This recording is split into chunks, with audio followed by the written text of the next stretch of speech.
How are y'all doing? We got questions, we got answers, we got all kind of stuff to talk about, but we'll wait and let a few people jump on and get our live feed up. I'm gonna actually go over here and fire it up on the computer real quick. So we can. It's still waiting on you. Let's see. On my end. It's live on the phone. There we go. Due to technical difficulties. Okay. In my buffer. There it goes. Oh! I'm back. I'm back. What's going on, Samuel? Y'all doing alright tonight? We've been trying to make some videos for y'all. I think it's been going pretty good. We got a whole list of questions I combobulated. It's not even all of them from our little couple week hiatus. Mm-hmm. But, so we got them on hand. Figured if anybody had any questions, throw them in the comments. Yep. Tell us a good howdy. And we will get on them. What's going on, Dean? What's up? Okay. Let's see. Get these questions fired up. Mark asked, can I make my Sotolita X8 bow a target bow? Yeah, I mean, I don't... It's according to your definition of a target bow. You know, you could put a longer stabilizer on it and change your sights out and all that. Mm-hmm. It's not really geared toward that, but you could. I mean, it's meant to be more of an entry level, all around adjustable bow. Mm-hmm. But you could definitely do that. My suggestion would be, even if you had to skimp a little bit on sights or something, maybe get for example, you can find an older PSE Supra, which is a target bow, dedicated target bow, 37 inches axle to axle. The EXT or even the older HP Solo Cam, stuff like that. I've seen the older Solo Cam Supras going for like $200, you know.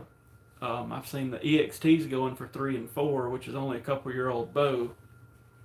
I would probably go that route, and then if you had to upgrade more on the sight stabilizer end in the future, but if the Sotolita is what you got and that's sort of where you're at, it'll work. Yeah. It's just not really geared toward that. You know, most target bows are a little longer and stuff like that, but you absolutely could.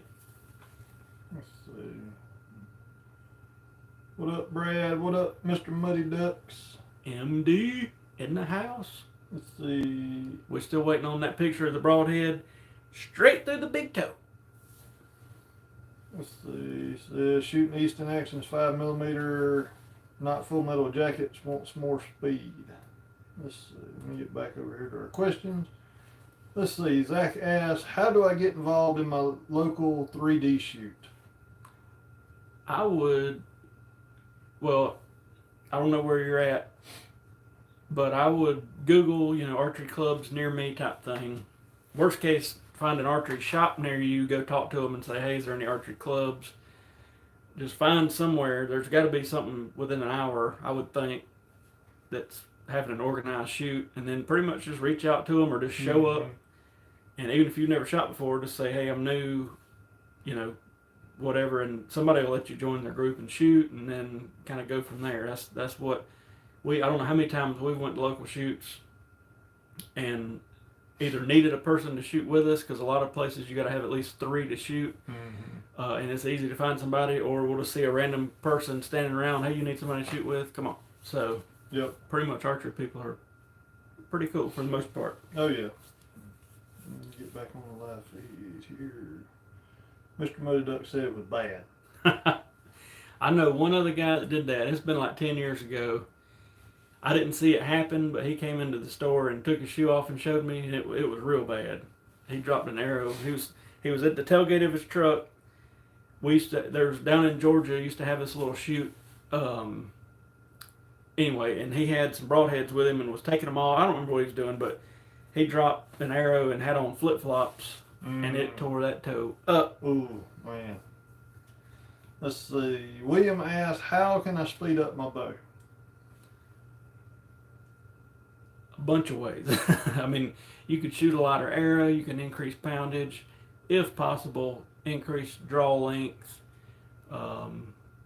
take any sort of extra stuff off your string like silencers, even a big old, just for example, a specialty peep's going to shoot slower than a regular old just aluminum true peep because it's bigger and bulkier and heavier. That's just the easy stuff. I mean, then you can get into like some string materials are a little quicker than others, and some this stuff like that. So we have to know more a little bit about your exact setup, but just in general across the board, more poundage, more draw length, less arrow weight speeds you up, and then we can get into the nitty gritty. But yeah, I'd have to know a little more. Let's see. Henry asks, do certain peeps draw more light than others? I know, is it Clear Shot? There's some peep company that claims that they're made, or however they're made, draws more light, and I've shot them before. I can't think of who it is, but I didn't notice that big of a difference. And I've also been in the conversation with people about like what color peep draws more light, and there's probably more to that than I've thought of, but most people just shoot a black one or one that matches their bowstrings, and that's usually either a red, green, blue, maybe a pink or purple one. Yeah. But I've mainly shot green and black and hadn't noticed a huge difference myself. I hadn't either. I think I'm running black now. I did have a green one, but they make a glow peep, which has got an overspray of like glow in the dark stuff, but you got to be careful because if it gets too bright, it's hard to see through it, if it gets kind of dark. Jerry asked, what is the next big thing you guys want to see in compound bows? I guess the main thing is speeding them up. Yeah. Because a lot of bows are very little vibration. I'd like to see them sped up, but then increase the brace height back to the old school 7.5, maybe 8 inches, but still get decent numbers out of it, out of a hunting bow. That'd be cool. It's just going to be hard to get the speed out with a 7. I mean, you might be able to do it with a 7, but 7.5, 8 probably going to be pushing it. I'm really surprised somebody hadn't just went ahead and made like a 4.5 inch brace height bow that is smoking fast, knowing we ain't gonna sell many of these. Yeah. And rig it up somehow to where it don't hit like the back of your wrist, the string, or I guess you could put double, kind of like Bear's done in the past, put double string stops to try to prevent that string from going forward as much. But I mean, other than speed, there's a lot of bows out there that have very little vibration, so that's not a huge thing. The draw cycles feel good. Yeah. So what else could you do? There's not. Besides more speed, they've kind of hit a brick wall. I mean, you had Gearhead. Well, let's back up for Gearhead, but you had back in the early 2000s, you had the Liberty bow that was 20-inch axle to axle, and then Gearhead come along and did the 18-inch axle to axle. I'll tell you what, I told somebody this yesterday. I'm surprised more companies hadn't went to the Matthews switch weight mod system. Yeah, because that's convenient to be able to switch that much poundage with just a module. And I know they'd have to pay a royalty, but it's probably worth it. To me, if they go to that, it's a 2-edged sword, but a movable limb pocket, because then instead of shimming cams, you just slide that limb pocket over. But we do see a lot of people go home and they get them all out of whack and it gets crazy. But that's helpful. Stuff like that, little nitpicky, trinkety stuff. A super adjustable cable rod or rollers are cool. So Elite and Bowtech's got it now where you can actually move the cam and the limb pocket. But new Bowtech's, do the limb pockets move on there, or is it just a cam? I think it's just a cam. Maybe, but I mean, that's something that is great for us because it keeps us from having to spend 2 hours trying to shim a bow. Let's see here, Jerry. Charles asked, how can I remove the string twain from my Redhead Chronic? We still make a lot of Here a door. Let me look at the security camera. I don't see nobody.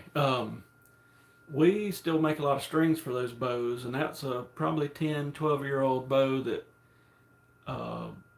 sort of a diamond knockoff, for Bass Pro type bow. But anyway, string, any kind of string silencer, string leeches, cat whiskers, any of that stuff. I like the string leech pretty good. They're a lot better than they used to be. They'd fall apart after a couple hundred shots. They still fall apart, but not as quick. That's probably the easiest way. Just look up Limb Saver string leeches. Yep. Let's see. Mr. Muddy Duck says he was barefoot in a hurry, had to pull it out of the foot. Michael says August 21st is archery opening day in Arizona. Would you switch to a completely new bow this close or just stick with what you are familiar with? And do you think it would be bad to transition mid-season? I can argue both ways. You know what I mean? Like, if you've shot for a while, you'd probably be alright. But we also have, like in here, we'll have beginner people show up a week or two before the season wanting to get into archery, and we're like, you might ought to practice a little bit, because they'll be out there, can barely hit a 3-foot bag target at 20, 30 yards. But I'm thinking you probably have been shooting a while, so you probably be alright. Yeah. I'll do it as soon as possible, I guess, and then just shoot every evening type thing. Yeah, and then, if you do go that route, if you get a new setup, take your old bow with you on that hunt if you can, if you're going on a hunt. But, if you're local like our deer season would, at least you got a backup bow that you're familiar with. Yeah, I mean, I guess if you get it and we're like, this feels completely different, you can still shoot the old bow for a little while. Yeah. And then get the new one kind of used to it. Mm-hmm. But I wouldn't really hesitate to do it. Just try to get some arrows through it. Thomas says, my nose button puts a small sore on my nose if I shoot several days in a row. Any advice? Well, I guess you're just pushing into it too hard. That nose button's got those little sharp ridges so that you don't push on it hard like some people do a kisser. They'll really put their face in it. So I would say be a little more gentle with pushing that nose into it, and make sure you're on the more of the tip, because if you're on the side and it's coming down it, that's gonna hurt. Yeah. Let's see here. Fred asks, what's the best footwear for shooting 3D? That's according to where you're at. Yeah. Because I don't hesitate around here, and y'all gonna laugh at me, to wear these old crocodile shoes. Oh yeah. And in 2-wheel drive at that. Yep. But I know where I'm going. If we go up to, like, say, North Carolina and shoot, I'm going to be wearing some boots. Mm-hmm. And if I absolutely know it's not going to be muddy and semi-flat, I'll go tennis shoes. So it's just according to where you're going. If it's somewhere we've never been, we normally wear boots. Yeah. Total archery boots. Yeah. Ideally, you really want some kind of ankle support. Yeah. And you don't know what you're getting into, but. Yeah. So I guess the answer would just be some good ankle support with some boots. But yeah, like around here, our local clubs, we've shot enough that pretty much we can run Crocs and 2-wheel drive. So yeah, unless it's been raining and muddy, and then we'll break out the boots. But yeah, just a pair. I mean, shoot, I think I got a pair of Walmart hiking boots that I wear. So I mean, you ain't got to have nothing spectacular. Yeah. To go. Let's see. Alan asked, what poundage should I start my wife at? How big a girl is she? Oh. I'd say average around 30, 35 pounds if she hadn't shot before, maybe even less. That's what we see. We see a lot of 30, 35 pound ladies. And then you can either leave it or go up. When my wife was shooting a little bit, we were about 38 pounds, I think. I've seen ladies shooting 50 and 60, but that's not the norm. Yeah. And I've seen them shoot as low as 20, 25. So it's just according to what they feel comfortable with. Yeah, Michael. I mean, if you do get a new bow, definitely take that old bow with you as a backup, because you never know what's going to happen. What kind of bow you buying? We need all the details. Jess said he loves listening to us on Spotify. He said while he's at work or shooting his Switchback XT, thank you for watching and listening. The Spotify thing's kind of different too. If we, like, we're doing these little podcasts live now, but doing it live, I can't really put it on Spotify. And I think that's sort of a question I had. Had y'all rather have them pre-recorded or live, or what's the easier or better for y'all, I guess? Mm-hmm. Let's see. Dean said he switched from a cable-driven drop-away to a Boodoodle switchblade hunter. Sorry.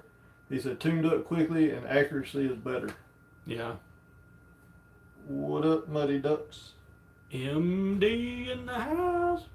Let's see, where am I at? Danny asked, what's our favorite lighted knot? Man, I don't know.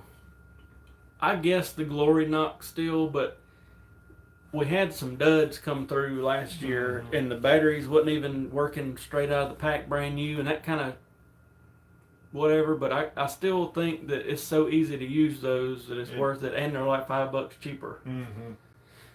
But I would also say to me, so there's the Glory Knot. All you do is push the button on the side with your finger, pop it off the string, it turns off. The Nocturnal's the brightest, kind of a pain in the butt to turn off because you got to get a knife or something. Not that big a deal once you figure it out. And then the original Luminoc, the Burt Cody Luminoc, to me is like the most reliable. Mm-hmm. So that's like my 3. And then there's a bunch of random other ones. Don't order the ones off Amazon. Yeah. John ordered them that helps us here, and he's shooting 70 pounds, nothing special, but the ears opened up on him. So that was an explosion waiting to happen. Mm-hmm. But I'd say look into the Glory Knox, give them a shot. I hadn't seen too much about them here lately. I wonder if they're still kicking. I think, because we got some coming tomorrow. Okay. Yeah.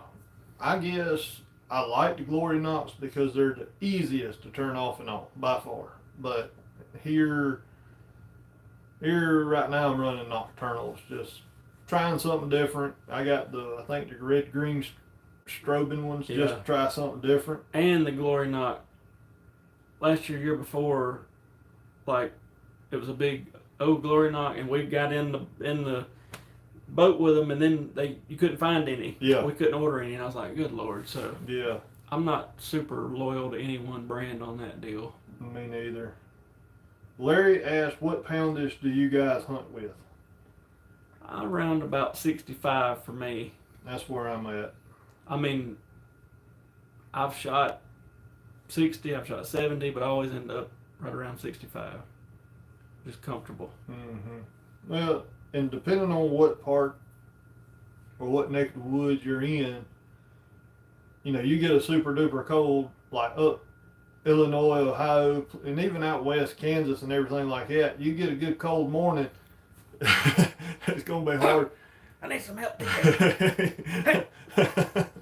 You're going to be putting your foot through at the handle to try to get it back. So, it's just whatever's comfortable for you. Like I said, 65 is my comfort. And I was always told coming up, make sure you can draw it sitting down, you know what I mean? And that's one thing, if you have to draw it sitting down, make sure you are able to do it. Mm-hmm. Let's see here.